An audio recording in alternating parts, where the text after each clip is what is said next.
Сәлем достар, каналыма қош келдіңіздер.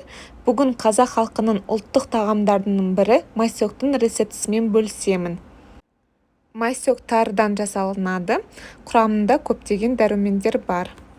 Жаңа рецепттерді жіберіп алмас үшін каналыма тіркеліп қойыңыздар. Ең алдымен тарыны бірнеше рет жақсылап су ағарғанша дейін жуып аламыз. Үстіне тұз қосып, жайна қайнаған суды құямыз.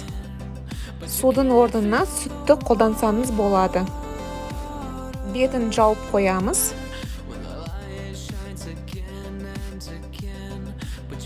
Міне тары бүкіл суды өзіне сіңіріп алды. Енді қағаз сүлгіге тарыны жайып кептіреміз.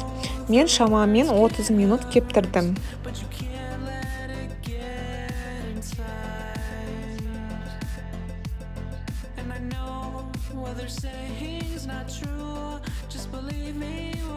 Тарымыз кепті, үстіне 30 грамм қант және жұмсақ сары май қосып араластырамыз.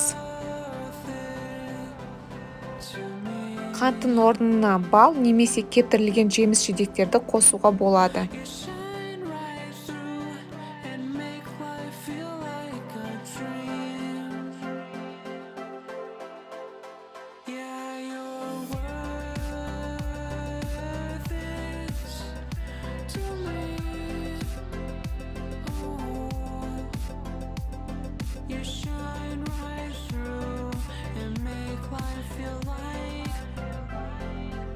Кесеге әдемлеп салып, үстін басып, тарелкеге төңкереміз.